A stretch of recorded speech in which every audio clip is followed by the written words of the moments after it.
चलिए आज एक ऐसी डरावनी कहानी की दुनिया में चलते हैं जो हमें दिखाएगी कि कैसे डर को परत दर परत बनाया जाता है और कैसे एक बिल्कुल आम सी रात एक खौफनाक याद में बदल सकती है। तो कहानी की शुरुआत होती है एक बहुत ही सीधी सी चेतावनी से। पीजी के मालिक ने एक बात कही थी जो सुनने में तो अजीब थी, पर यही वो पहली आहट थी आने वाले खौफ की। तो चलिए कहानी के किरदार से मिलते हैं। ये है अंश, जो दिल्ली के एक नए पीजी में शिफ्ट हुआ है और ये कमरा नंबर 307 में उसकी पहली रात है। घड़ी में रात के 1:36 हो रहे हैं। अब अंश ने जब ये चेतावनी सुनी तो वो हंस पड़ा। उसे लगा भाई पुरानी बिल्डिंग है, ऐसी कहानियां तो होती ही हैं। और यहीं पर कहानी हमारे साथ एक छोटा सा खेल खेलती है, हमें एक झूठी तसल्ली देकर। और ठीक यहीं से सब कुछ बदलने वाला था। अब वो घटनाएं शुरू होती हैं जो धीरे धीरे डर को बढ़ाती चली जाएंगी। जरा इस टाइमलाइन को देखिए, कैसे सिर्फ 3 मिनट के अंदर सारा माहौल बदल जाता है। 2:58 पर दरवाजे पर एक हल्की सी दस्तक होती है। ठीक 1 मिनट बाद एक जानी पहचानी सी आवाज उसका नाम पुकारती है। 3 बजते ही फोन का नेटवर्क चला जाता है और लाइटें टिमटिमाने लगती हैं। और 3:01 तक वो हल्की दस्तक दरवाजे पर जोर जोर से वार करने में बदल जाती है। जाहिर है कोई भी होता तो यही पूछता। अंश ने भी पूछा कौन है, पर उसे ये नहीं पता था कि इस सवाल का कोई जवाब नहीं आने वाला।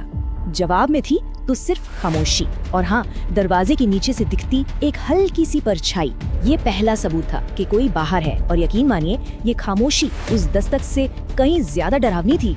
और फिर एक आवाज आती है, एक ऐसी आवाज जो बिल्कुल उसकी माँ की आवाज जैसी थी। बस यहीं से डर का असली खेल शुरू होता है, क्योंकि अंश ये बात अच्छी तरह जानता था कि उसकी माँ तो यहाँ से मीलों दूर अपने गाँव में है। आप देखिए पूरा का पूरा माहौल ही अंश के खिलाफ हो चुका था।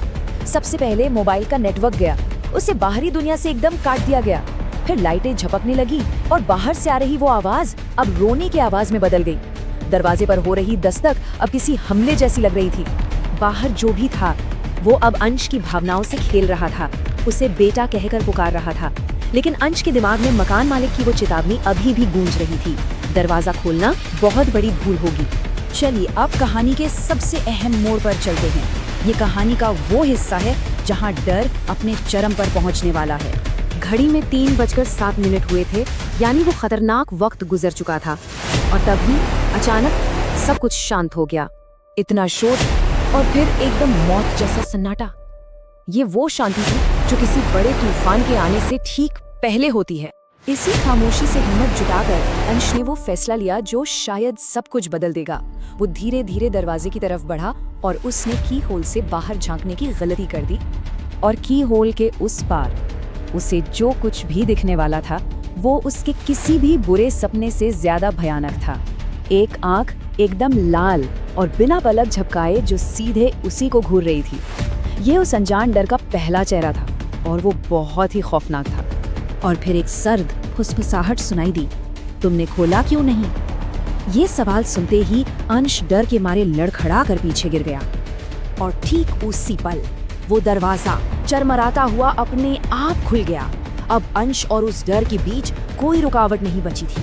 वो बिल्कुल अकेला था और असुरक्षित। और अब इस मंजर पर गौर कीजिए, ये कितना अजीब था। बाहर कॉरिडोर में कोई नहीं था, एकदम खाली। लेकिन फर्श पर गीले पैरों के निशान थे जो बंद दरवाजे के बाहर से शुरू होकर सीधा उसके कमरे के अंदर तक आ रहे थे। इसका तो एक ही मतलब था, वो चीज अब कमरे के अंदर ही मौजूद थी। अब हम कहानी के आखिरी हिस्से में पहुंच चुके हैं।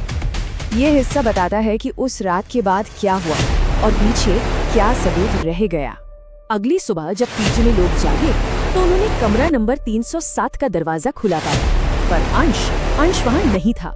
वो गायब हो चुका था। तो पीछे क्या मिला? सबूत के नाम पर था सिर्फ एक मोबाइल फोन जो फर्श पे पड़ा था। और हैरान करने वाली बात ये थी कि उसका वीडियो कैमरा अब भी चल रहा था। उस वीडियो में क्या था?